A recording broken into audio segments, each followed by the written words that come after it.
Oke, jadi, materi dulu aja deh, nanti sambil kita masuk ini ya. Teman-teman, kita masuk ke materi berikutnya setelah teman-teman tadi saya bilang kalau misalnya udah ibaratnya, nilainya sih belum keluar ya, nanti sekalian masukannya kayak gitu, proposalnya insyaallah kayaknya hari Senin atau enggak hari Selasa kayak gitu. Nah, kita masuk kalau misalnya teman-teman udah disetujui nih proposalnya udah nggak ada revisi lagi, maka selanjutnya teman-teman akan melakukan penyusunan kuesioner. Kayak gitu ya, harus mulai turun ke lapangan. Dan juga nanti, apa namanya, kalau udah dapat hasil kuesionernya, teman-teman akan kenalan sama yang namanya uji validitas dan uji reliabilitas. Seharusnya kemarin pas proposal, itu udah ada ya teman-teman udah nyari pastinya kayak gitu, tapi belum saya kenalin lebih dalam, Anda baru nyari sendiri. Nah sekarang, ibaratnya teman-teman udah tahu rumusnya kayak gimana, kita kenalan dan gimana sih cara memanfaatkan mereka, seperti itu ya. Kita mulai aja. Nah, jadi di sini kenalan dulu sama uji validitas itu apa, kemudian uji reliabilitas, dan kemudian ada nanti teman-teman diajarkan bikin kuesioner yang baik dan benar kayak gimana, karena selama 4 pertemuan ke depan teman-teman akan turun lapangan nyebarin kuesioner ke target yang udah dituju, seperti itu ya. Kita lanjut. Jadi apa sih nanti yang teman-teman dapat dari materi ke-8 ini? Nanti teman-teman tahu setelah Anda bikin kuesioner, bagaimana sih kuesioner itu bisa dikatakan kuesioner yang baik dan benar, seperti itu ya teman-teman ya. Maka dilakukan penyaringan yang pertama yaitu uji validitas dan uji reliabilitas atau kita kalau digabung namanya uji keabsahan data, seperti itu teman-teman. Kita lanjut.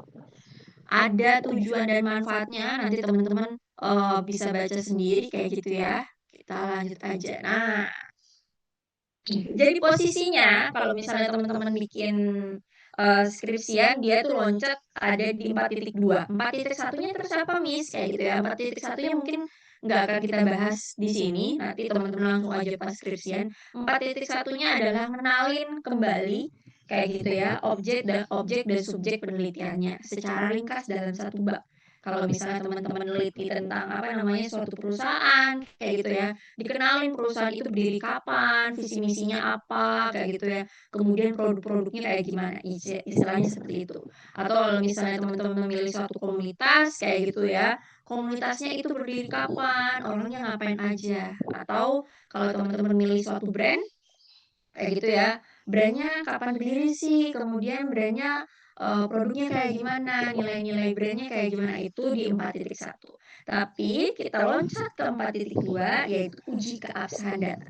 Yang namanya keabsahan data, teman-teman, ya, semua data kayak gitu ya, kalau misalnya bentuknya huruf kayak gitu ya, disebutnya data verbal kayak gitu ya. Tapi kalau misalnya datanya dalam bentuk angka, disebutnya data kuantitatif seperti itu. Nah, tapi ya, apakah semua data yang bentuknya angka itu layak digunakan? Nah, untuk tahu suatu data itu layak digunakan atau enggak, maka perlu dilakukan uji keabsahan data. Ya. Nah, di sini disebutnya serangkaian langkah sistematis dan statistik karena nanti kita mulai aplikasi SPSS-nya. Ya, teman-teman, diingatkan kembali, setelah UTS, teman-teman memasuki masa yang namanya masa praktek. Jadi, teman-teman harus standby minggu depan ya, saya karena lupa ngabarin Nita kayak gitu ya, untuk bawa apa namanya, SPSS dan laptopnya minggu ini. Jadi minggu depan teman-teman harus ready standby laptopnya dan di dalam laptop tersebut sudah terinstall aplikasi SPSS-nya. Karena nanti secara bergilir saya akan nunjuk teman-teman untuk gantian share screen dan ngolah data secara real time. Kayak gitu ya teman-teman ya. Itu kita lakukan minggu depan ya, seperti itu. Tapi untuk minggu ini cukup pakai laptop saya dan aplikasi SPSS di laptop saya dulu, gitu ya teman-teman ya. Nah, sementara kita lanjut lagi ya. Uji keabsahan data untuk penelitian kuantitatif regresi kayak gitu ya. Semua kuantitatif sih, bisa ada dua, yaitu uji validitas dan uji reliabilitas. Kita kenalan aja. Nah, jadi secara, apa namanya, pakai asumsinya atau misalnya istilahnya kayak gitu ya, uji keabsahan data itu ibarat teman-teman kalau lagi sakit kayak gitu ya, perlu dites kesehatannya. Kuesioner juga sama. Jadi misalnya teman-teman target harus nyebar ke, kemarin di proposal 300 orang. Nggak diambil 300-nya, tapi diambil dulu 30 orangnya untuk diuji kesehatannya. Kayak gitu. Kalau dari hasil tersebut ternyata bagus, ya lolos kesehatannya, maka Anda boleh nyebar ke 300-nya atau sisanya seperti itu ya. Jadi dipotong dari 300 dikurangi 30 berarti 270 kalau sehat. Tapi kalau ternyata nggak sehat kayak gitu ya, ada yang versi, nanti perbaikannya apa namanya, minor, ada perbaikan mayor. Perbaikan minor adalah tinggal ngebuang kayak gitu ya, item-item kuesioner yang ternyata nggak valid dan nggak reliable. Tapi kalau misalnya mayor, maka teman-teman harus ngerombak kuesionernya. Nanti kita kenalan apa sih, kok bisa, suatu kuesioner itu bisa menghasilkan suatu hal-hal yang nggak valid dan nggak reliable. Kayak gitu ya teman-teman ya. Kita lanjut dulu. Nah, fungsi uji keabsahan data itu ya, memastikan ketepatan pengukuran. Jangan sampai kayak gitu ya, tujuan kita adalah untuk mengukur minat beli, tapi nggak kelihatan minatnya. Tandanya Anda sudah salah alat ukurnya. Terus yang kedua adalah menjamin konsistensi pengukuran. Loh, kok apa namanya, giliran dites sama perempuan, alat ukurnya bagus, tapi giliran dites di laki-laki kok alat ukurnya nggak bagus. Nah, itu namanya nggak konsisten atau nggak reliable. Kemarin teman-teman pas ujian ditanyain tuh kan ya, bahwa kayak gitu ya, dimensinya, yang dimaksud dimensi yang reliable kayak gimana sih? Nah, ternyata harus sesuai dengan uji keabsahan datanya. Alat ukurnya harus reliable. Seperti itu teman-teman. Alias konsisten. Mau dipakai oleh siapapun dan kondisi apapun, harusnya alat ukurnya bagus. Itu yang disebut dengan reliable. Kemudian yang ketiga menjaga kualitas data agar layak dianalisis. Jangan sampai ya asal ngumpulin aja kuesionernya, nggak tahu kuesionernya bagus atau enggak, teman-teman langsung olah ke regresinya. Nah itu nggak boleh kayak gitu ya. Jadi harus ada saringan pertamanya yaitu uji keabsahan data. Yang keempat, membantu mengidentifikasi item yang harus diperbaiki. Kemarin teman-teman sudah buat operasionalisasi variabelnya. Ada operasionalisasi variabel X, ada operasionalisasi variabel Y, teman-teman. Di dalam X dan Y terdiri dari beberapa pertanyaan. Oke ya, atau beberapa item pernyataan. Nah, belum tentu semua item itu bagus, teman-teman. Bisa jadi ada yang jelek.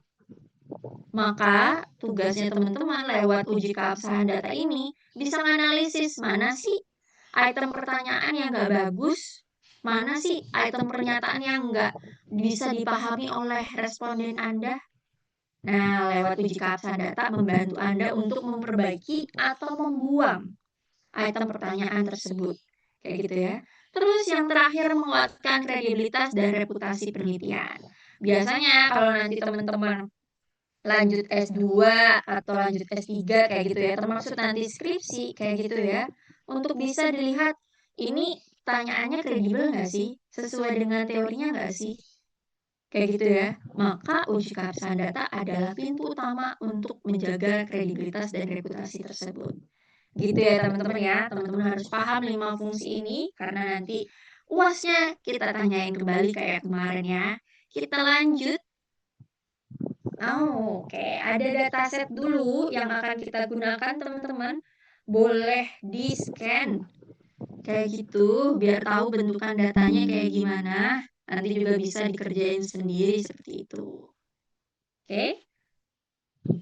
Udah berhasil di-scan?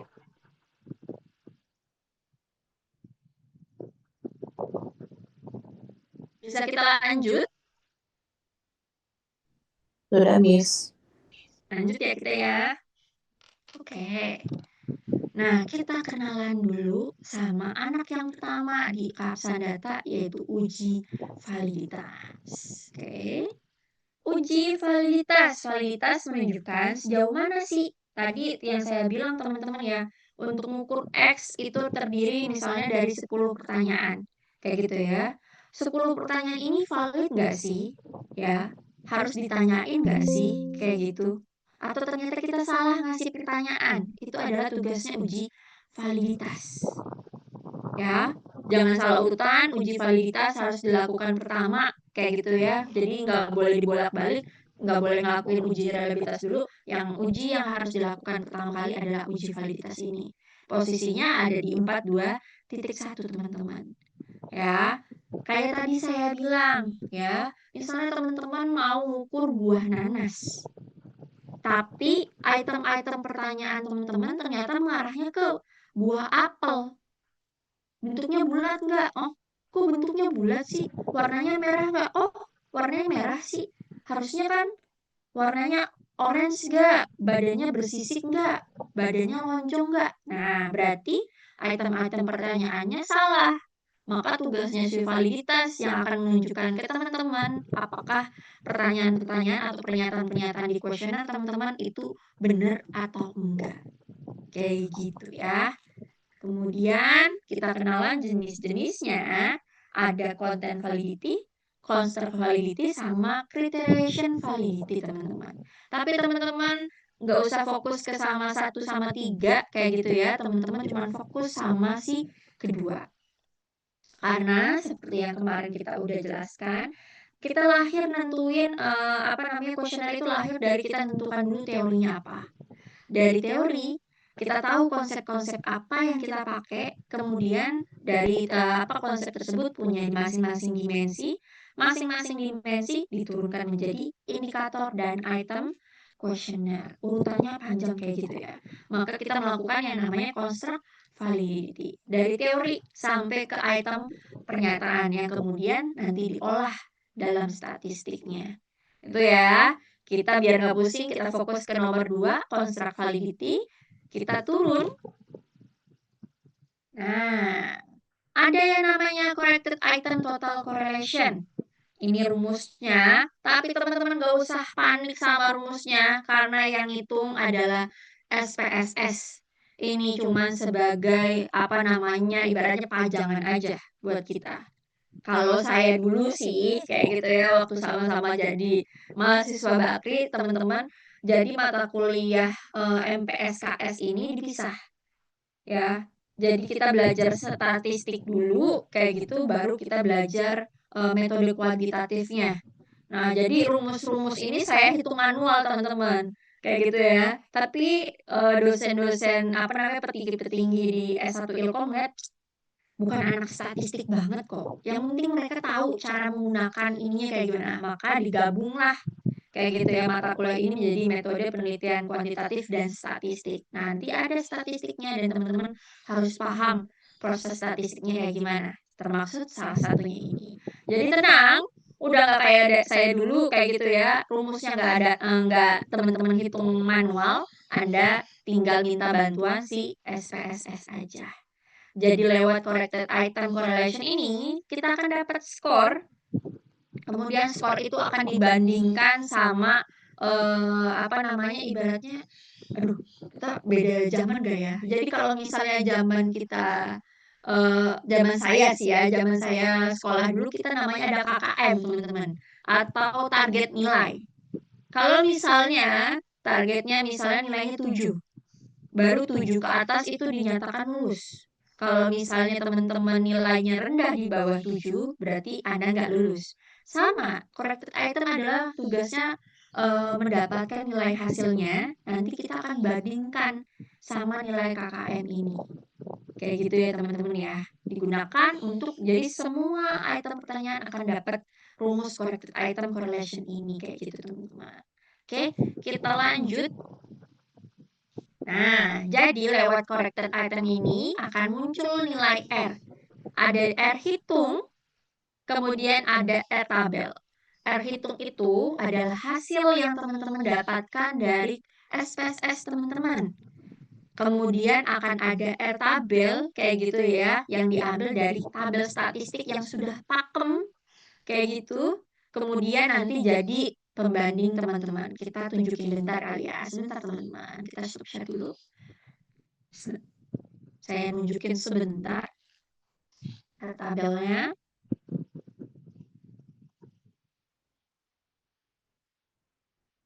Nah, ini nunjukin saya Google saya dulu deh. Kemudian mudah-mudahan kelihatan. Nah, teman-teman gampang tinggal nyari aja nih ya di Google ada si tabel ini. Saya tunjukkan ada yang ini nih. Yes. Tabel kita. Oke. Nah, udah teman-teman. Mudah-mudahan kelihatan. Kok oh ini maaf prosesnya. Nah, jadi ini tabel untuk apa namanya jumlah responden kayak gitu ya yang orangnya cuma 1 sampai 200 orang aja. Oke. Nah, saya ajarkan cara bacanya teman-teman. Oke. Di sini ada DF N kurang 2. N itu adalah responden teman-teman. Besok teman-teman akan uji coba dulu ke 30 orang. Berarti N-nya adalah 30. 30 dikurang 2 berapa? 28 kan ya? Oke, nanti kita lihat di baris ini adalah baris 28 teman-teman. Sedikit turun ke sini nanti. Kemudian kita punya tingkat signifikansi satu arah dan tingkat signifikansi 2 arah. Yang teman-teman fokus adalah uji 2 arah ini. Ya, pakai yang 2 arah karena otomatisasi di SPSS pakainya yang 2 arah. Tapi di sini ada dari 0,1 sampai 0,01.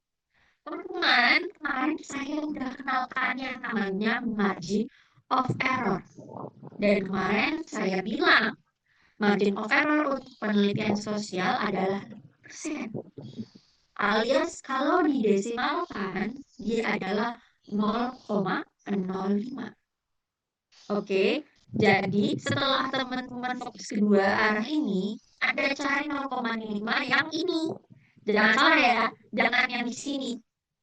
Oke, karena ini sifatnya satu arah. Yang kita cari signifikansi 2 arah, kemudian adalah 5% yang didesimalkan, alias 0,05. Oke, tugas teman-teman untuk mencari hitung ini, tabel ini adalah pertemuan dari 0,05 dengan tadi DF kita adalah angka 28. Kita turun. Ya, ingat jadi baris yang kedua ya. Oke, kita dapat 0,36 10. Pertemuan 28 dengan baris 0,05. Di sini sudah paham atau belum? Ada yang perlu diulang? Udah jelas? Jelas, Miss.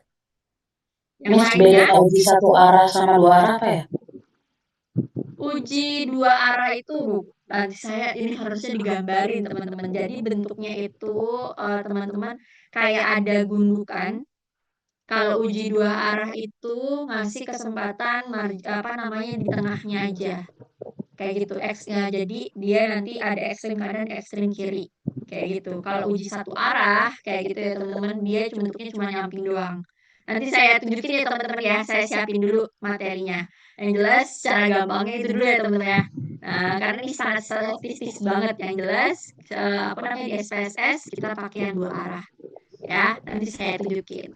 Oke, kita fokus ini dulu. Yang lainnya udah paham? Kalau misalnya, ya ingatkan kembali N ini kan selalu berubah teman-teman. Kalau misalnya 300, nanti 300 kurang 2. Kayak gitu, 300 kurang 2 berarti berapa tuh? 298 ya kan? Nanti teman-teman cari 298. Kalau misalnya ini kan cuma sampai 200 ya yang paling terakhir. Kalau misalnya karena dia setiap jumlah respondennya, setiap dikurang 2 dia akan berubah nilainya. Jadi teman-teman jangan bilang mau apa namanya, mau berapapun jumlah respondennya, pakai yang tadi yang 28. Enggak, itu enggak benar teman-teman.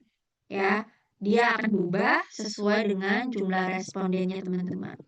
Miss, berarti kalau nanti ada yang versi 30, terus selanjutnya kita kan turun teman-teman maksimal turun lapangan 50 ya. Akan berubah nggak? Akan berubah. Kita lihat. 50 kurang 2 berarti 48. Nanti ada versi yang 30 sama versi yang 50. Maka R tabelnya akan beda-beda. Sampai sini paham? Ada pertanyaan enggak? Oke ya, nanti saya Boleh tunjukin diulang nggak, contohnya. Miss? Kita lanjut dulu. Oh, Yang tadi keyword udah ya. belajar tabelnya apa, Miss? Ini nih, pakai ini aja. Nyari R tabel aja. Nanti kalau mau diatur jumlah ininya bisa 100 responden kayak gitu-gitu. Oke, makasih, Miss. Oke deh, kita lanjut ke materi dulu ya.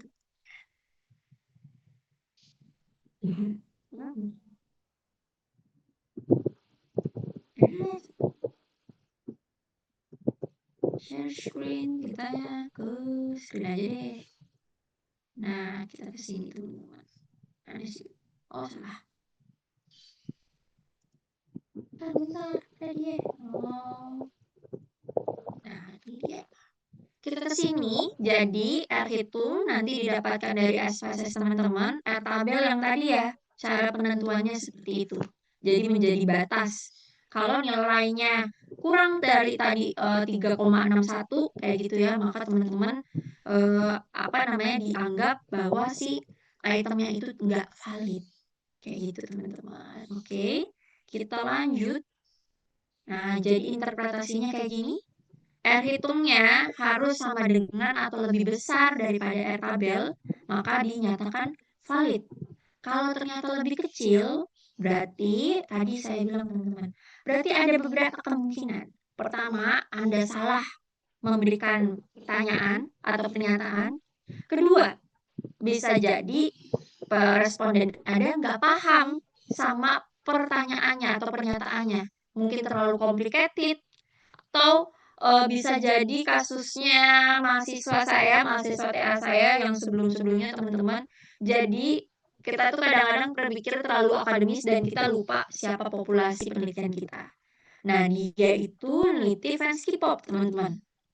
Namanya fans K-pop kan ya oke lah dia di media sosial kelihatan kayak orang dewasa ya, tapi ternyata fans K-popnya bisa jadi dari bocah-bocah SD sampai yang tua. Dan saat itu dia bikin kuesioner, bahasanya terlalu rumit. Ya, sesuai dengan usianya dia gitu ya, anak S1 yang udah kerja kayak gitu ya, terus terlalu tinggi. Sehingga bocah-bocah itu yang ternyata fans-fans K-pop itu nggak paham sama pertanyaannya. Dan akibatnya ada beberapa item dia yang nggak valid. Nah, nanti kita lewat uji keabsahan data ini, lewat uji validitas ini, kita tahu oh, nggak valid kenapa ya? Ternyata bahasanya terlalu rumit. Kita nggak menyesuaikan dengan siapa target populasi kita. Seperti itu. Kemudian ada langkah-langkahnya nih teman-teman. Ya, mulai dari buka base datanya, kemudian sampai ke hasilnya. Ada sih websitenya, sampai nanti dikasih contohnya nih teman-teman. Teman-teman bisa ngunjungin namanya SPSS Indonesia kayak gitu. Ini cukup bagus sampai diajarin cara bacanya kayak gimana baca hasilnya nih. Ada gambarnya. Nanti teman-teman jadi nanti ujiannya pun nggak disuruh ngapalin. Teman-teman boleh nonton YouTube, boleh buka website kayak gini gitu ya. Saya nggak nyuruh teman-teman ngapalin step by step-nya. Ya, tapi saya bakalan ngajarin cara pengolahannya biar teman-teman tahu cara baca hasil ini dan dimasukkan ke hasilnya kayak gimana. Gitu ya teman-teman ya. Sebentar, ini step by step-nya nanti kita ngeliat bareng-bareng prosesnya. Saya pun gak hafal teman-teman. Oke. Nah, kita mulai aja nih. Data yang tadi kita udah punya, kita akan olah, teman-teman. Coba bener nggak ya materinya udah nyampe sini? Oh, benar. Kita latihan dulu. Tadi kita punya ini, teman-teman. Oke. Ya, respondennya itu ada 60. Oke. Kemudian kita punya ada ini variabel X, teman-teman. BL itu singkatan dari brand love. Kita tandain deh di sini ya. 2. Oke, satu lagi deh. Jadi, yang namanya BL itu, teman-teman kan kemarin bikin nomor item ya. Sama kayak teman-teman dibikin singkatan, ini juga ada singkatannya. Ini brand love namanya, teman-teman. Brand love itu ketika teman-teman udah cinta banget sama suatu brand, ya. Jadi apa-apa maunya brand itu aja. Kemudian hasil dari brand love, salah satu penelitiannya adalah menghasilkan consumer loyalty. Nah, ini adalah Y-nya. Kemudian brand love itu adalah X-nya.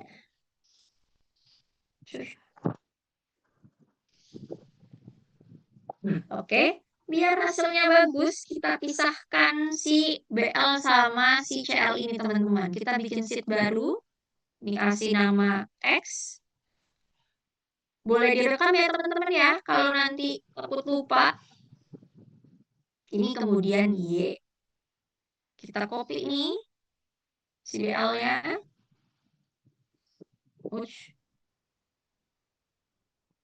Nah, dia tidak bisa menyalin, karena ada atasnya ya. Coba. Oh, ada. Ini dihapus deh kalau yang di sini. Ya, kemudian kita pindahin yang I-nya. Ini ikut. Respondennya dulu ikut.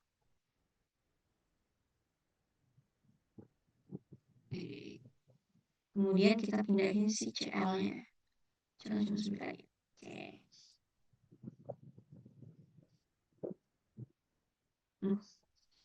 Nah, ini dihapus lagi nih, teman-teman. Oke. Kemudian kalau udah, teman-teman, di sini kita baca lagi nih. Nah, ingat nggak usah dihafalin. Oke, di sini kalau teman-teman lihat, wah, mana. Kita naik dulu ke atas. Dia butuh nggak cuman itemnya doang. Ini item 1X doang ya, atau 1Y doang. Habis itu teman-teman butuh skor totalnya. Berarti kita ke sini, kita ke X dulu. Teman-teman bikin totalnya. Di merge. Kita bikin total. Oke. Biasa rumusnya pakai rumus sum. Ditarik dari BL1 sampai BL9. Oke. Ditengahin biar rapi. Kemudian tarik ke bawah aja. Teman-teman sudah dapat totalnya. Oke. Kalau udah, ya, lihat urutannya tuh. Setelah diurutkan, teman-teman mulai masukin ke SPSS-nya. Oke, berarti kita copy aja nih. Kopinya respondennya nggak usah ikut, dari BL1 aja sampai ke total. Copy, kita masukin ke SPSS-nya. Ingat di sini teman-teman, di sini ada data view sama variabel view. Untuk masukin dari Excel, kita masukin ke data view, tinggal dipaste aja. Kayak gini. Oke. Kemudian kalau udah dipindahkan masuk ke SPSS, teman-teman masuk ke variabel view-nya. Oke, kita punya kayak gini. Nah, biar nggak rempong, ya nulis satu-satu, tinggal teman-teman ini copy dari sini. Copy, pindahkan ke satu tempat, boleh di sini. Pakai transpose biar dari lurus ke samping, kita lurus ke bawah. Jadilah seperti ini. Kalau udah, di copy lagi. Oke, Kemudian Anda pindahkan ke SPSS-nya, bener ya. Di sini aja, tetap di variable view, paste. Nah, udah secara otomatis berubah dan dia juga di atas ininya berubah semua. Oke. Kemudian tadi dilihat nih teman-teman dibaca lagi. Di sini width-nya tetap 8, desimalnya diminta 0, measure-nya harus scale semua. Teman-teman ubah yang ada di sini. Dibuat jadi 0 semua. Kita copy aja, kemudian turunin ke bawah. Ups. Pastein. Otomatis berubah jadi 0. Kemudian measure-nya yang masih unknown, kita pilih si scale-nya. Yes. Kita copy lagi. Kita paste aja. Oke. Kalau udah, selanjutnya apa sih? Udah nih, udah berubah, dicek lagi, pastikan. Kemudian kita mulai aja ke analyze, correlate, bivariate. Oke.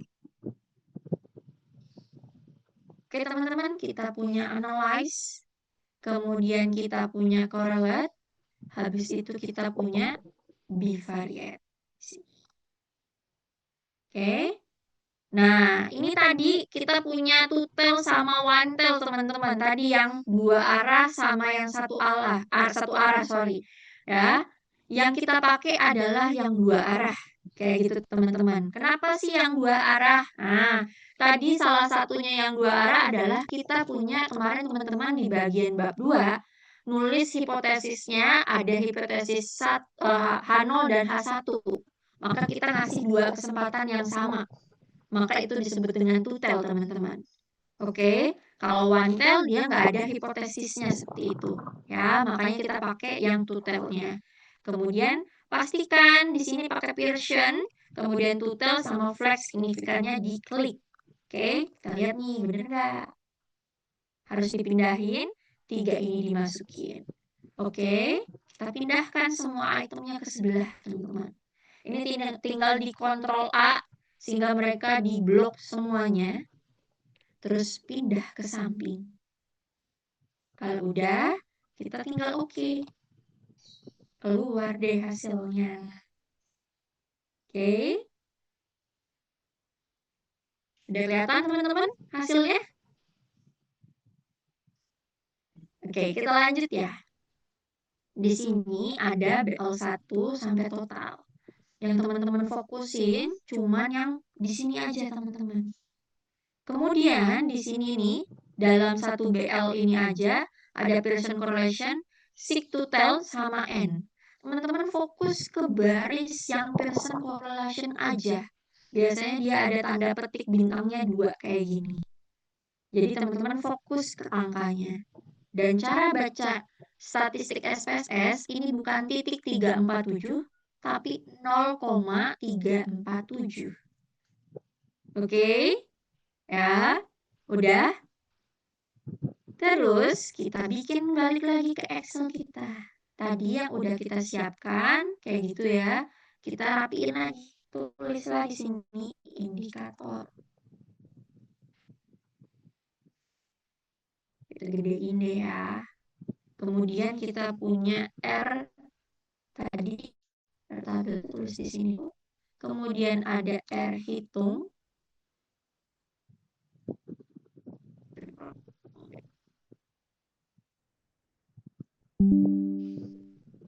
Kita punya keterangan, kasih keterangan karena nanti kita nggak suruh jelasin ini valid atau enggak.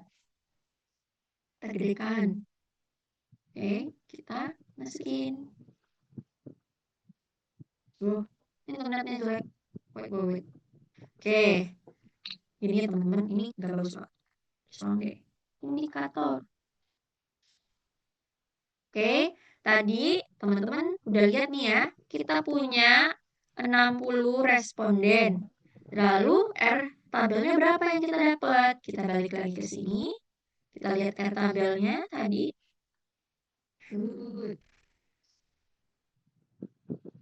DF-nya itu N kurang 2. Berarti 60 free. Berarti kita harus nyari 60 dikurang 2 berarti 58. Kita lihat baris 58. Ya, terus baris 0,05, maka kita dapat tabelnya adalah 0,2542. Kita boleh ambil 3 angka aja di belakang koma, jadi kayak gini. Kita copy ke sini. Nah, biar rapi taruh tengah. Oke, tarik semua. Nah, semua item punya tabel yang sama.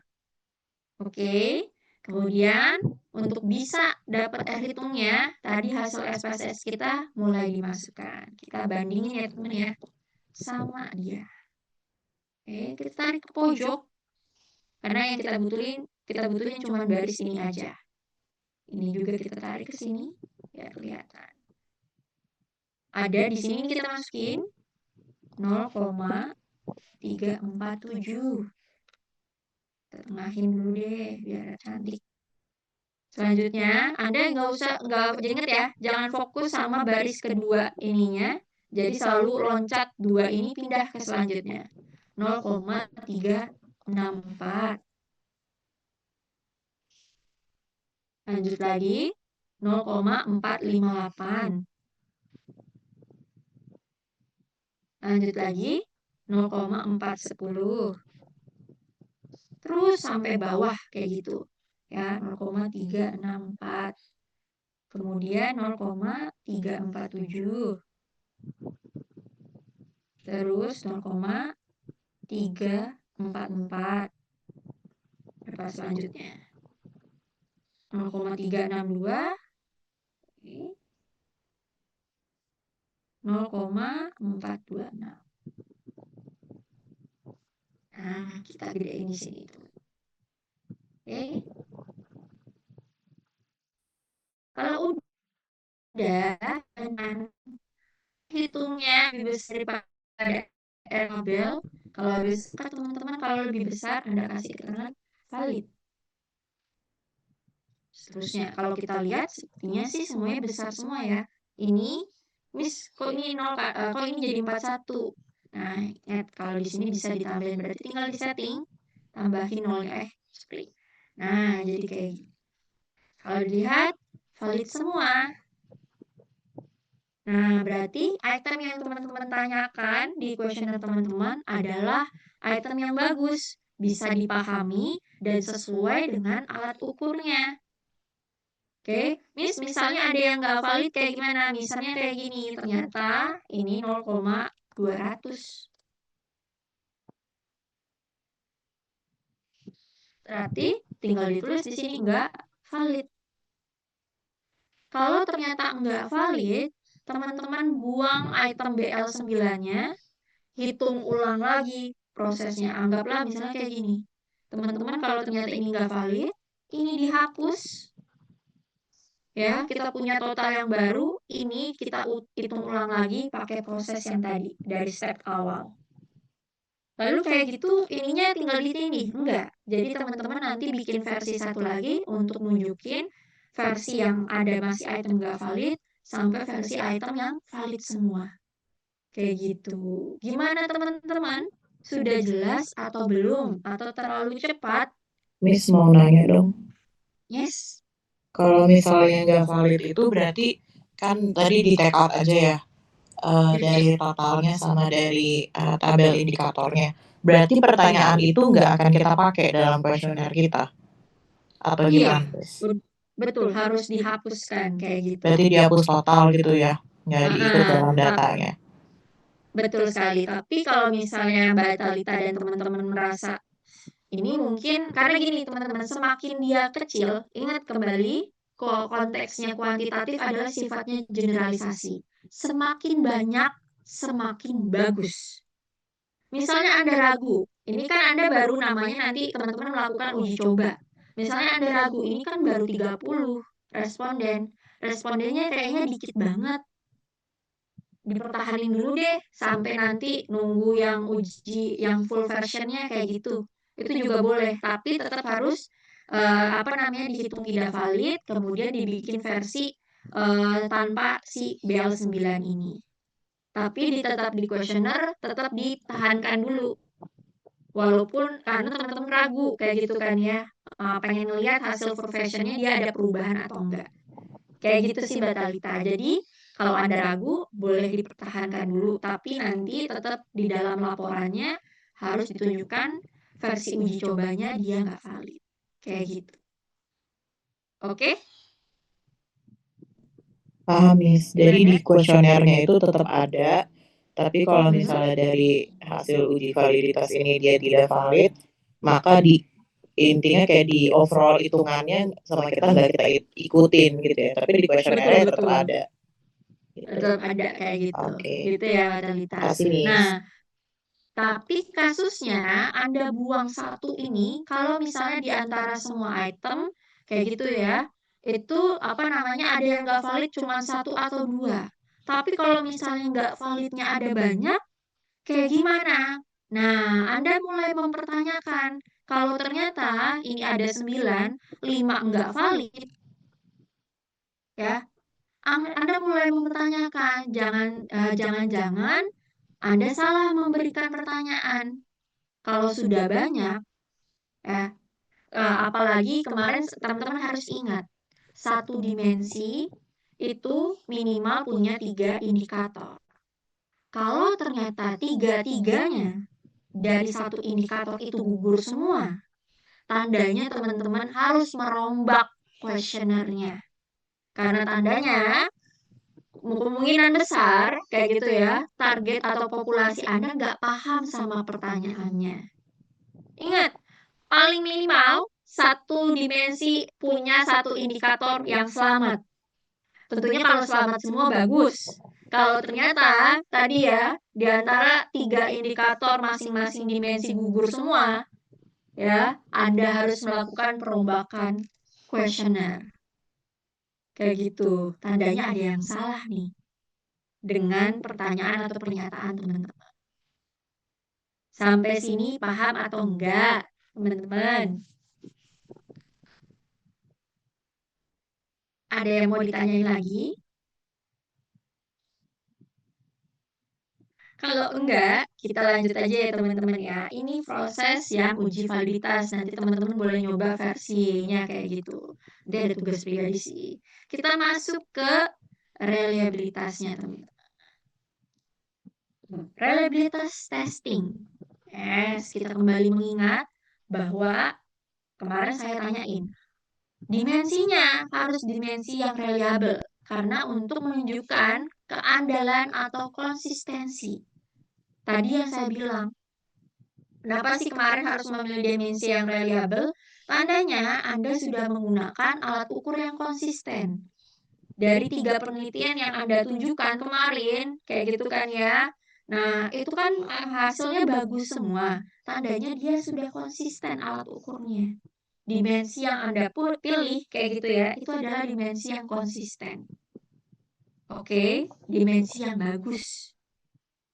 Ya, makanya kemarin saya larang Anda memilih secara asal dimensinya. Ya, harus yang tua usianya, tapi dalam 10 tahun terakhir tetap masih banyak yang menggunakan. Karena apa? Dia adalah alat ukur yang reliable, alat ukur yang andal dan konsisten. Berarti ketika dipakai oleh penelitian Anda dengan populasi yang berbeda, dengan tahun yang berbeda, seharusnya dia tetap konsisten bagus kayak gitu, tapi nggak bisa dibilang dengan kata-kata aja, maka perlu dilakukan tes lagi uji reliabilitas kayak gitu ya.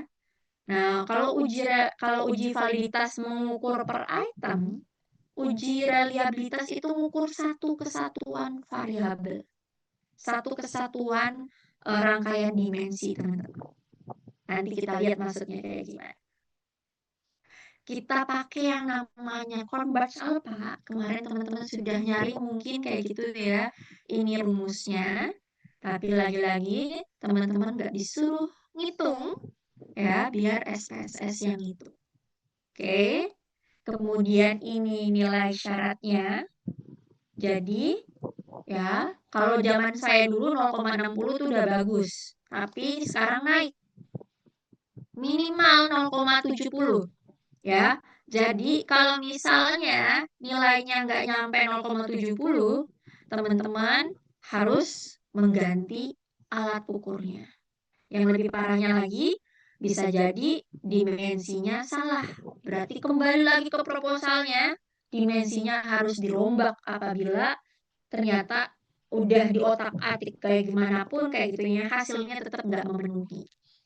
Nah, tandanya alat ukur Anda nggak sesuai dengan populasi yang saat ini digunakan.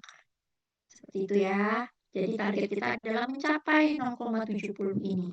Oke, kita lanjut. Ini step-stepnya, ada lagi versi websitenya nih ya teman-teman ya.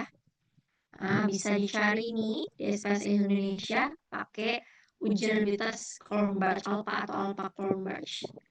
Yes. Oke, tadi sudah benar, cuman bedanya kalau uji reliabilitas nggak pakai nilai total. Tapi apakah mengubah yang di SPS ini? Nggak perlu teman-teman, udah biarin kayak gini, paling nilai totalnya nanti yang nggak kita ikutin. Kita lanjut ya.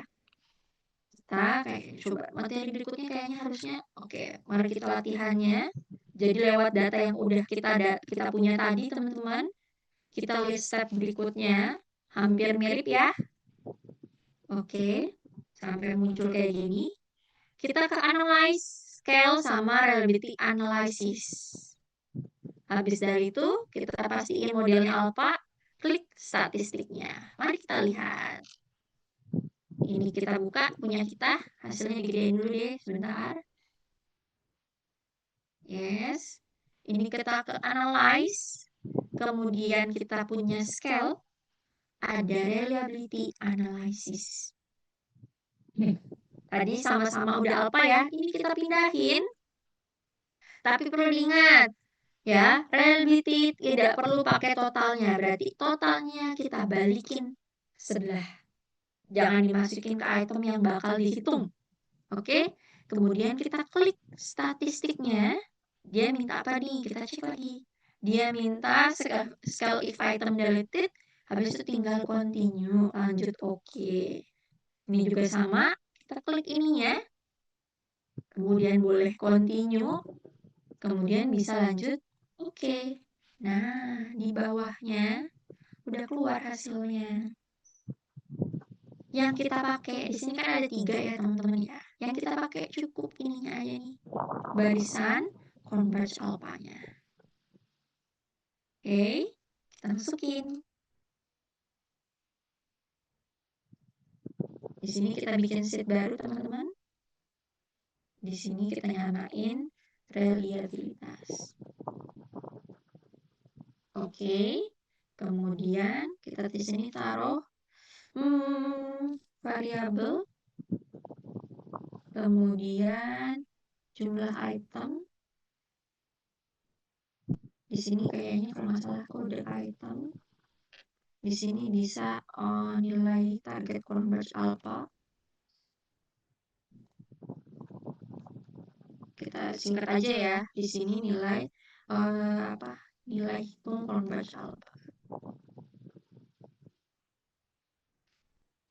Kita gedein dulu sebentar.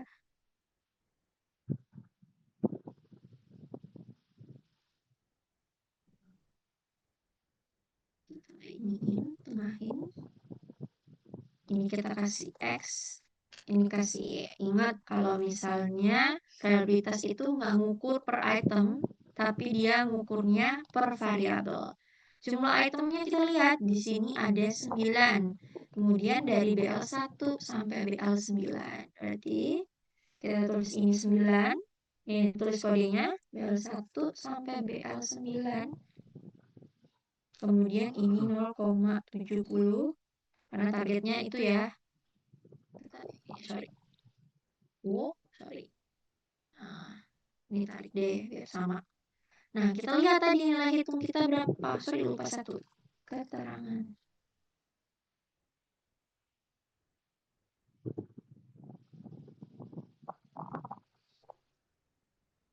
Kita lihat nilai hitung kita. Ya, ternyata cuma 0,261. 0,261. Nah, berarti dia tidak reliable.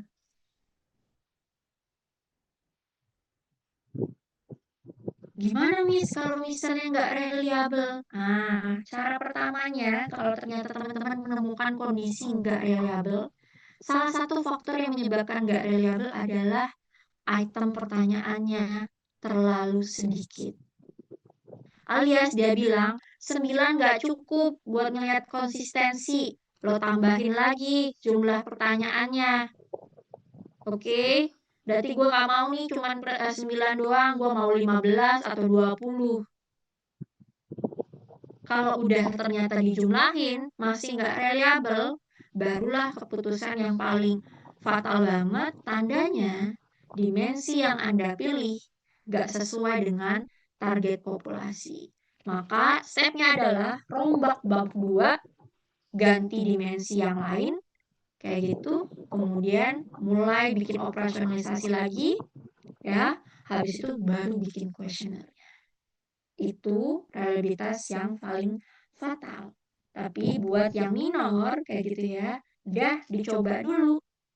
Tadi dia nggak mau cuma 9 pertanyaan, teman-teman harus nambahin beberapa pertanyaan lagi. Kayak gitu. Gimana teman-teman? Sudah paham atau belum? Udah dicatat atau direkam? Miss, nilai target Yes. Cornbug Alpha itu tadi ada di mana ya Miss ceknya? Ada di PPT nih.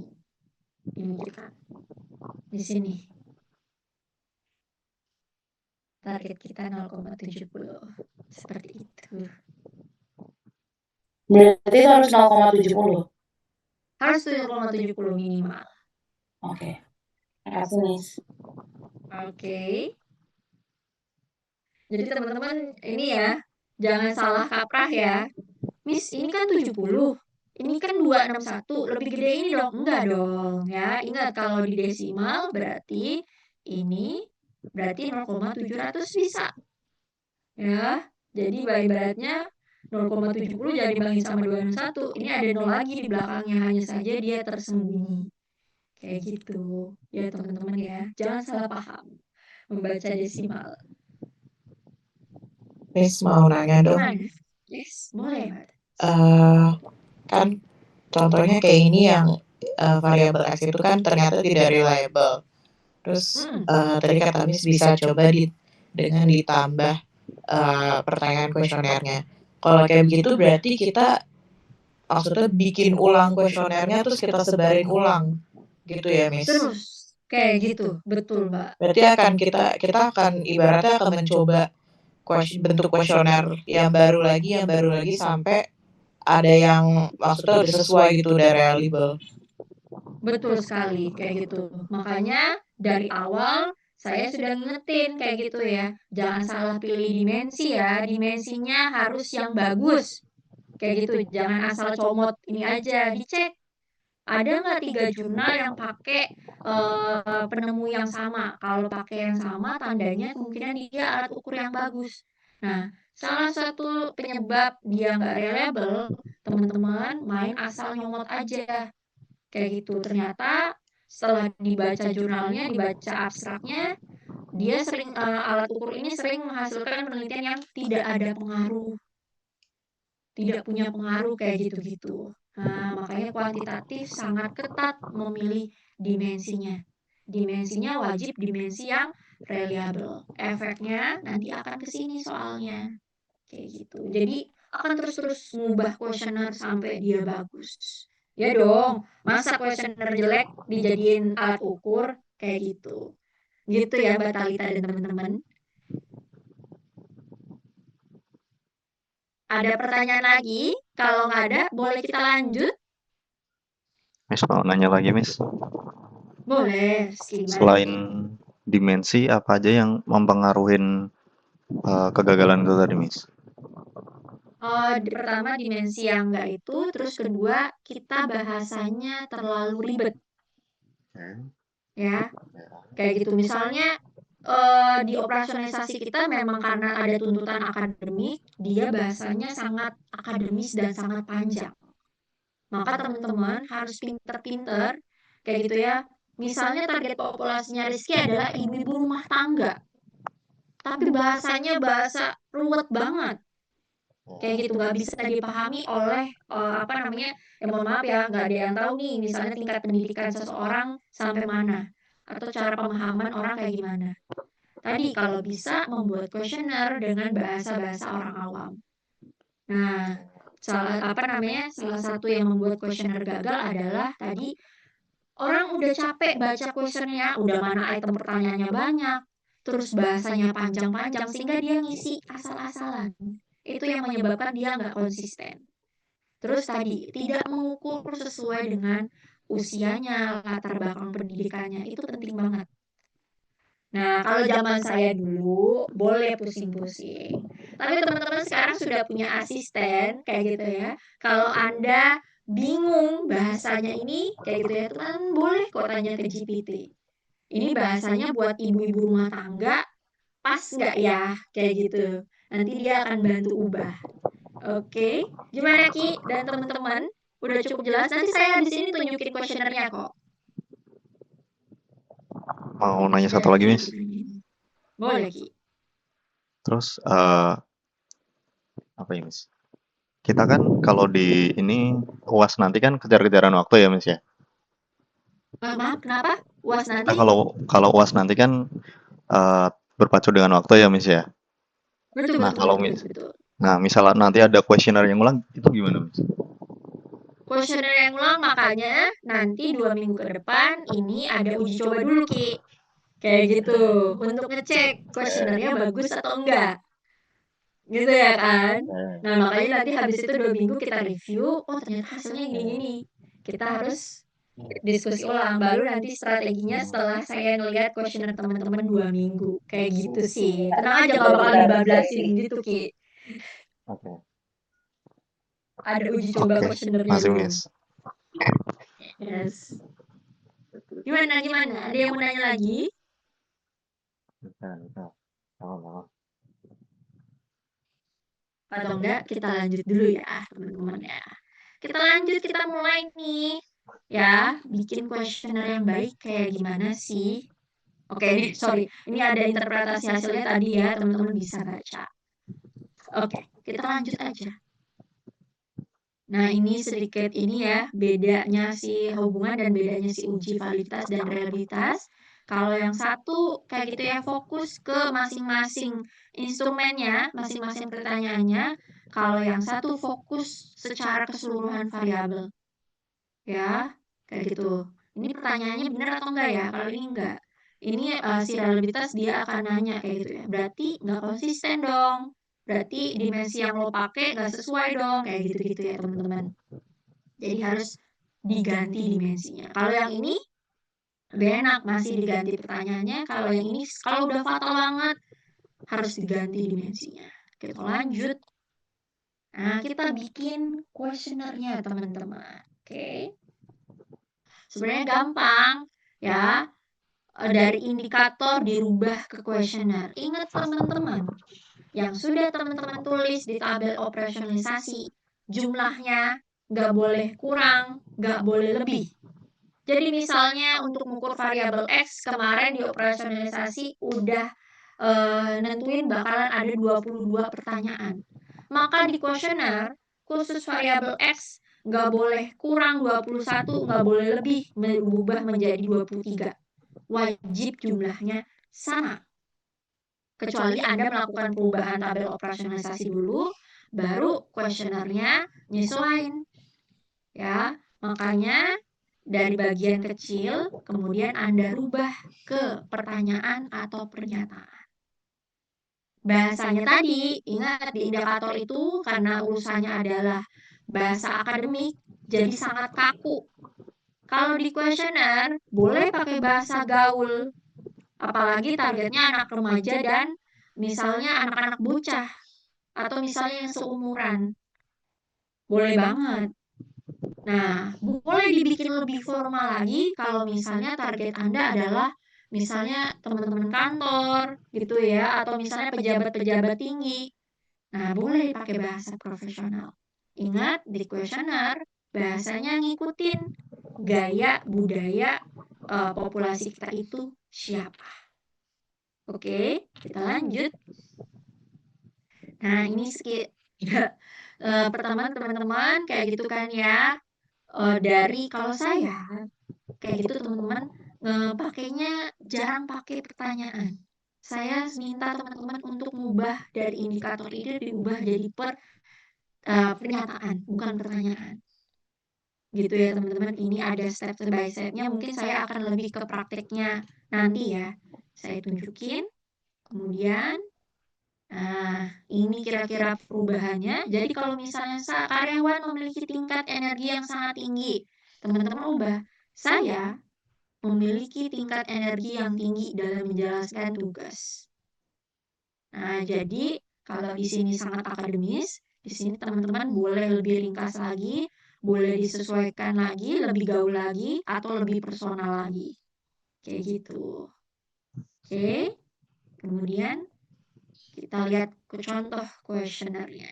Nanti teman-teman boleh foto ya, karena boleh teman-teman ikutin buat kuesioner teman-teman. Ini ada contoh penelitian saya. Saya neliti tentang pengaruh kesiapan berubah praktisi PR terhadap kemampuan adaptasi dalam menggunakan ChatGPT atau kecerdasan buatan kayak gitu teman-teman. Oke. Awal sectionnya di sini bisa dilihat sectionnya ada 13 karena variabelnya banyak. Punya teman-teman nanti nggak segini banyaknya ya teman-teman ya. Nah, jangan lupa tulis judulnya. Section pertamanya, teman-teman ini boleh screenshot ya. Section pertamanya, teman-teman harus mengenalin diri dulu nih. Kayak gitu. Kemudian judul dan tujuannya apa sih? Kayak gitu. Terus habis itu, ya, ingat Anda nggak boleh maksa kayak gitu dan pastikan Anda menjamin kerahasiaan datanya. Terus Anda cobain nanti dan jelaskan ada berapa item pertanyaannya. Di sini ada 68 dan saya udah uji coba kira-kira waktu ngisinya 10 menit sampai 20 menit. Nanti Anda jelasin ke sini. Jangan lupa aturan Likernya yang kemarin udah ditulis, Anda masukin. Ini section pertama. Ada pertanyaan atau enggak? Section yang pertama. Sudah sampai saya dulu. Belum, Miss. Kita lanjut ya. Section yang kedua. Nah, ini mulai diwajibkan nih teman-teman. Section yang kedua adalah lembar persetujuan partisipan. Teman-teman, mulai nanti skripsian, kayak gitu ya. Ini harus wajib ada, karena Anda akan ditanya concernnya orang ngisi dipaksa atau enggak. Kalau dia nggak dipaksa, nah teman-teman ini boleh nanya GPT atau boleh bikin sendiri juga boleh, kira-kira isinya seperti ini. Nah, di sini teman-teman jelasin nih, yang paling penting adalah saya bakalan minta email Anda. Email itu akan saya gunakan digunakan untuk apa sih? Tapi saya akan menjamin kerahasiaan datanya. Di bagian section ini cuma ada satu pertanyaan. Teman-teman silahkan dibikin. Kayak gini. Sistemnya adalah kalau dia jawab iya, dia boleh lanjut ke section berikutnya. Kalau dia jawab enggak, maka dia berhenti sampai sini. Tandanya dia nggak setuju untuk ngisi kuesioner ini. Nah, gitu ya. Karena nanti teman-teman pas skripsian juga akan disuruh membuktikan berapa orang dari target Anda yang concern, yang menunjukkan bahwa dia nggak dipaksa untuk menjadi partisipan. Ini nanti bakal ditanyain. Sudah jelas bagian ini? Ada pertanyaan? Lanjut ya kita. Lanjut. Ini kalau teman-teman nanti skripsian kalau mau ngasih hadiah ya. Kalau nggak ada karena kita baru belajar, ini di skip aja. Kita lanjut ke data responden. Teman-teman, di bagian data responden, itu ada pertanyaan yang general, yang umum dan wajib ada. Ada juga pertanyaan khusus yang wajib ada, tapi disesuaikan dengan judul penelitian masing-masing. Yang general dulu ya teman-teman ya, dan wajib ada. Yang pertama adalah usia. Usianya tolong jangan dikasih kebebasan dia ngisi sendiri. Tapi teman-teman bikin interval kayak gini. Kayak saya nih, pertama batasnya karena dia sudah profesional PR, tentunya dia pasti usianya ya minimal 25 tahun lah kayak gitu karena udah kerja dan segala macamnya. Ya. Kemudian namanya interval, kemarin kita udah belajar ada jaraknya nih. Oke. Dibikin jarak 5 tahun sama saya. Teman-teman juga boleh. Miss, kalau jaraknya 2 tahunan, 3 tahunan, boleh. Kayak gitu ya. Disesuaikan aja dengan rentang usia penelitian Anda. Oke, kalau Gen Z, nah tinggal dilihat. Gen Z itu biasanya dimulai tahun 1997 sampai tahun 2000 berapa tuh? 2001 ya kalau nggak salah ya, apa 2000 berapa? Saya lupa lah kayak gitu. Nah, tinggal teman-teman sesuaikan. Kemudian pertanyaan wajib yang kedua adalah jenis kelamin dan pendidikan. Sama, baik jenis kelamin dan pendidikan, jangan disuruh ngisi sendiri. Anda sudah siapkan pilihannya. Ini juga pendidikan nih. Saya biasanya ngasih kayak gini, diklasin. Atau misalnya tadi teman-teman mau gabungin D4 sampai S1 juga boleh. Oke, nah ini baru pertanyaan sesuai dengan judul penelitian. Karena saya tentang profesional PR, kayak gitu ya, pasti di PR itu ada posisinya. Kayak gitu ya. Dia ada di tingkat masih staff atau udah sampai tingkat atas kayak gitu. Kemudian ini juga jenis-jenis lokasinya kayak gitu ya. Dia bekerja di perusahaan apa atau organisasi apa juga ditanyain. Lama tempat bekerja ada karena ini tentang AI, ditanyain jenis AI-nya yang dipakai apa. Sama biasanya gunain AI untuk penelitian. Miss, saya bingung, Miss, nentuin pertanyaan khususnya kayak gimana. Nah, lagi-lagi teman-teman boleh memanfaatkan GPT untuk nanya. Kira-kira kalau judul saya ini untuk data responden, saya butuh pertanyaan tambahan apa ya? Misalnya kayak minat beli, teman-teman ada yang neliti minat beli misalnya, tentunya harus tahu dong uang jajan dia berapa sih gajinya misalnya, terus dalam sebulan dia ngabisin berapa. Nah, terus habis itu uang yang dia punya, biasanya dia belanjain untuk apa? Nah, hal-hal kayak gitu disesuaikan dengan variabel yang teman-teman mau teliti. Sampai sini ada pertanyaan untuk data responden. Boleh dilihat judul penelitiannya, kali aja bisa diskusi. Kayak kemarin, misalnya ada yang neliti tentang halal branding.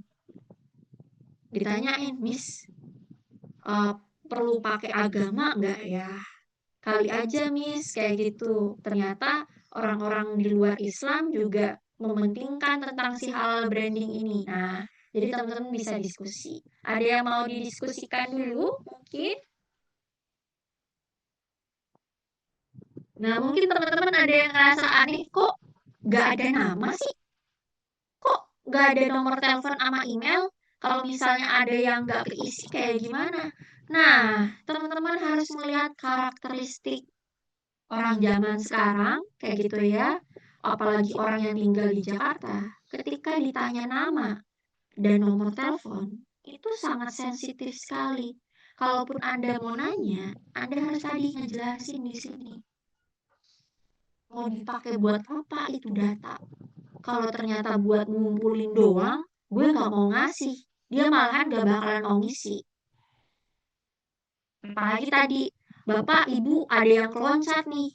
Kok lu nggak setting sih? Seharusnya kan lu setting required-nya. Jadi gue nggak kelupaan. Dia nggak pasti nggak bakalan mau balik ngisi lagi. Makanya teman-teman, di bagian data responden, saya sarankan kalau tidak ada kepentingan untuk minta alamat email, nomor telepon, nggak usah diminta. Apalagi nama sangat sensitif sekali. Ya, mengingat banyak kasus-kasus digital kayak gitu ya, hacking dan segala macamnya itu sangat sensitif sekali. Semakin sedikit orang yang mau ngisi kuesioner kita kalau teman-teman banyak menanyakan hal-hal pribadi seperti itu. Oke? Bisa kita lanjut?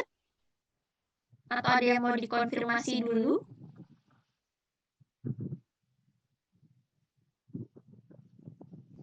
Kita lanjut ya. Setelah teman-teman nanya data responden, teman-teman masuklah ke variabel X dan Y-nya. Di sini, ini anggaplah ini variabel X-nya. Anda tulis nama variabel X Anda masukin definisi, ya. Definisi dari variabel X Anda, ingat lagi-lagi definisinya. Tolong beri definisi yang bisa dipahami oleh banyak orang awam. Bukan akademisi seperti kita ya, orang-orang yang sekolah. Karena tadi bisa jadi responden kita ada yang pendidikannya rendah atau nggak sekolah. Jadi bahasanya sebisa mungkin general dan bisa dipahami oleh orang awam. Masukkan definisinya. Fungsinya apa sih masukin definisi di sini? Harapannya dia dan kita punya pemahaman yang sama. Kayak gitu teman-teman. Kemudian kita masuk ke sini. Nah, kemarin kan teman-teman sudah punya nomor item di operasionalisasi. Masukin nomor itemnya di awal, kemudian baru bahasanya yang udah diubah dari operasionalisasi diubah jadi pernyataan, biasanya depannya pakai saya. Biar nggak membingungkan. Kemudian pakainya linear scale, diisi ya, jangan sampai nggak diisi. 1 itu sangat tidak setuju, 5 itu sangat setuju, dan pastikan required semua. Lanjut nih sampai bawah, semuanya dikasih kode nomor itemnya, lanjut ke pertanyaan. Ingat teman-teman bisa lihat, ya, di sini kalau bisa menghindari pengulangan kata dan kata-katanya tidak terlalu panjang. Ringkas aja kayak gini. Ini berarti masuk session berikutnya variabel Y, teman-teman. Sistemnya juga sama. Seperti itu. Ada yang mau ditanyakan?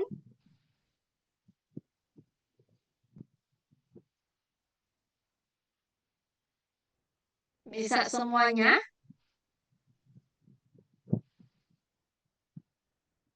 Oke, kalau misalnya itu kita lanjut dulu. Berarti kalau sudah bisa bikin questionnaire seperti ini, teman-teman, ini tadi ya, masih kita lanjut ke bawah. Nah, nanti ada nih teman-teman bisa gunain ini langkah-langkahnya, kayak gitu ya, untuk tadi yang contoh yang saya tunjukin, kayak gitu. Ya, di sini ada hindari kalimat ganda, kayak gitu ya. Pastikan statementnya, skala Likert-nya itu disampaikan, kayak gitu-gitu. Dan ada nomor kode item di depannya. Oke. Kemudian ini tugas individunya, minggu 8 besok. Jadi nanti di Big Learning teman-teman akan ada 12 set data yang sudah saya, jadi satu orang akan dapat satu. Tugas Anda adalah analisis tadi uji validitas dan reliabilitasnya. Yes, ini data saya yang nyiapin, bukan teman-teman ya. Nah, pastiin besok minggu berikutnya Anda sudah membawa laptop. Bukan itu, intinya ready laptopnya karena saya akan nunjuk secara acak. Kayak gitu ya. Tolong gantian share screen dan olah datanya. Seperti itu ya teman-teman ya. Ada pertanyaan dulu untuk tugas ini?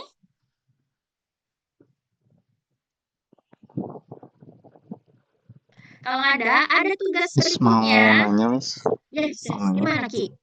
Tadi Gimana datanya, ini? di share waktu pertemuan minggu depan kan, Miss? Atau gimana? Kalau data ini yang tugas week 8 ini akan diunggah setelah kelas ini, Ki.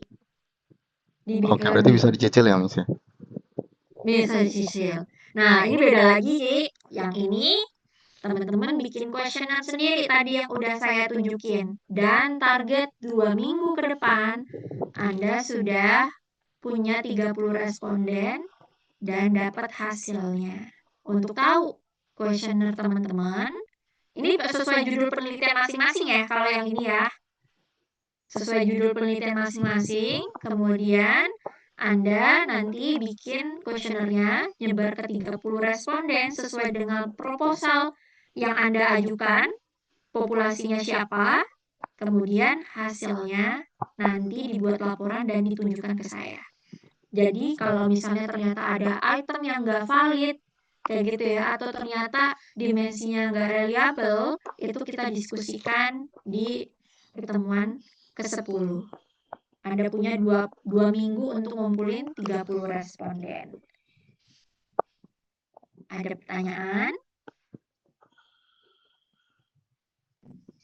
Miss, Yes. mau nanya dong nanti yang contoh kayak kuesionernya, terus tadi data yang udah dibagi menjadi ceritanya menjadi variabel X dan variabel Y itu akan dikirim nggak ke kita, Miss? Buat jadi Kalau ini, questionnaire, buat jadi pedoman. kalau ini mungkin saya akan share, tapi kalau yang ini makanya tadi saya minta teman-teman screenshot sih. Mau diulang? Biar bisa di screenshot. Oh nggak apa-apa sih, Miss. Tadi aku juga udah screenshot. Oke, yang lainnya gimana? Masih butuh yang ada yang perlu di screenshot? Udah, ini aku nggak bisa share karena ini apa namanya ini penelitianku ya kayak gitu. Miss, sorry tadi yang B1 ini itu ambil dari mana, Miss? Ini nomor itemnya. Kemarin di operasionalisasi ada nomor item kan, Pak Selby? Iya, oke Miss, terima kasih. Nah, kodenya ditaruh dulu di sini, baru tanyaannya tadi yang di operasionalisasi diubah jadi pernyataan, sorry. Kayak gitu. Oke, ini saya mau nunjukin bentuk laporannya nih teman-teman, sebentar ya. Saya ini dulu.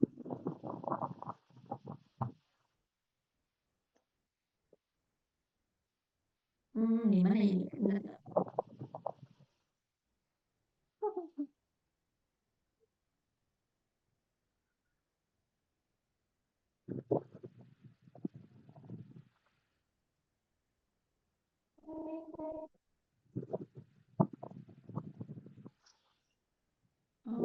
Oke.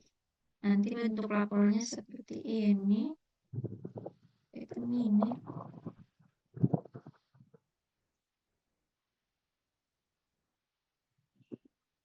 Ini aja deh.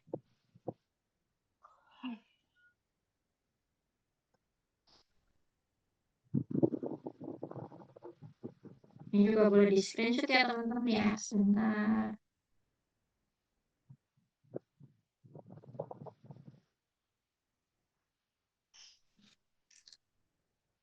Jadi besok teman-teman melakukan ini buat uji tadi ya, 2 tugas tadi, bentuknya nanti akan laporannya seperti ini. Nah, jadi ada yang namanya hasil uji coba keabsahan data. Yes. Kemudian di bawahnya kayak gitu dibilang 30 peserta dulu. Kemudian ini rumusnya tadi dimasukin teman-teman. Oke. IBM SPSS-nya boleh beda-beda ya, nggak selalu harus pakai versi yang terbaru atau versi yang ini. Mau pakai versi yang paling lama, selama laptopnya bisa dipakai dan cocok sama SPSS-nya, itu boleh banget digunakan. Oke. Kalau misalnya teman-teman, saya yang kalau teman-teman pakai Mac sih nggak bisa ke kampus ya, tapi kalau yang kayak laptopnya di luar Mac, mau minta installin sama IT kampus, itu boleh datang ke kampus ya teman-teman ya. Nanti tinggal tanya satpam untuk ketemu IT kampus, terus minta diinstalin.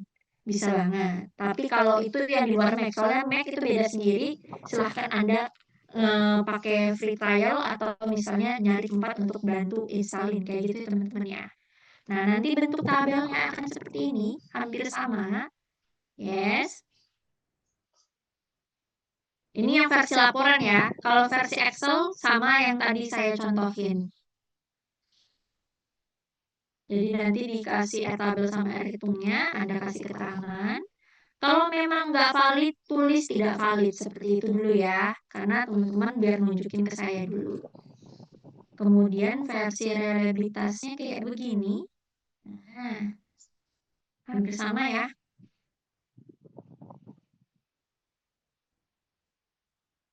Gimana, ada pertanyaan? Dari tugas dan materinya?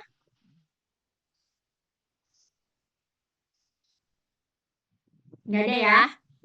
Kalau nggak ada, biar nggak semakin mumet, kita sampai di sini dulu, kayak gitu. Nanti kalau teman-teman lagi-lagi, kalau misalnya ada keraguan tentang kuesionernya, boleh ditanyakan, boleh chat kayak gitu ya.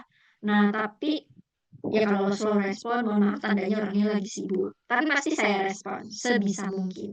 Kayak gitu teman-teman. Oke, jadi ingat ya, tugas minggu depan ada 2, kayak gitu yang satu dikumpulin minggu depan, yang satu lagi dikumpulin 2 minggu lagi. Oke, teman-teman, itu dulu dari saya. Sampai ketemu minggu depan semuanya. Terima kasih. Assalamualaikum. Selamat pagi semuanya. Terima Waalaikumsalam. kasih. Selamat pagi Waalaikumsalam. Terima semuanya. kasih. Yuk.